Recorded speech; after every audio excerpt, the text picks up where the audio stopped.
Welcome to Dear Ballet. I moved across the country to learn ballet at 24, and I've documented every step of the way.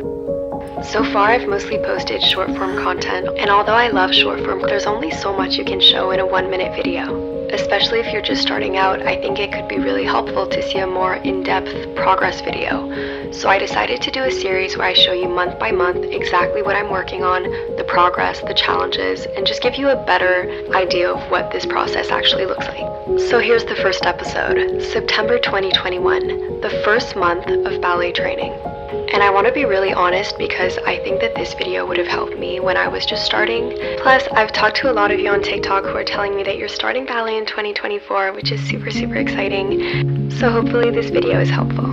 So that first month was really hard for many reasons. The first one was settling into a new city, moving into a new apartment, furnishing it, being on a super tight budget. The first month that I was living in Victoria, studying at the Canadian College of Performing Arts, and I was feeling super homesick, and it was also my birthday coming up. I'm born September 11th, I'm a Virgo, and I was turning 25, and I definitely had a total quarter-life crisis. Although I really wanted to do this program and I jumped on the opportunity of learning ballet starting from scratch, it was very difficult because here I was, starting from scratch with people straight out of high school, and even though they became super close friends, it was really humbling and hard, and I had imagined my life so different by the time I turned 25 that I had a lot of frustration from the fact that I was starting over. But at the same time, I was also so freaking excited to be in ballet class and to have the structure and the teachers and the proper training that I've dreamed of my entire life. So there was my ego that was annoyed and frustrated and self-conscious, but I feel like my soul deep inside was really happy to be there and knew that I just had to fight through it. And the reason I'm sharing this is that no matter where you come from, your monkey mind will go freaking crazy. Your brain is going to be very irritated.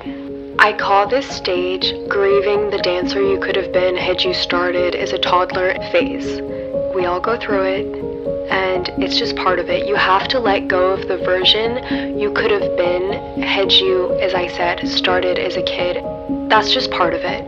Actually, before you start ballet, and this goes with any goal, I feel like before you start something, you romanticize it. You're on Pinterest, you're creating your vision board, you're walking down the street listening to music, and you're visualizing yourself doing certain dances, and it just feels so good. It feels so right, it feels so aligned, and you're gonna be so excited. That's how I was the entire summer leading up to attending this school. I was working full-time, saving every penny I could. I was just so excited to start the training, and that vision really kept me going. And as I said, that goes with anything. Before you accomplish something, your brain is releasing so much dopamine by the simple fact of you imagining yourself doing that activity, and that's great.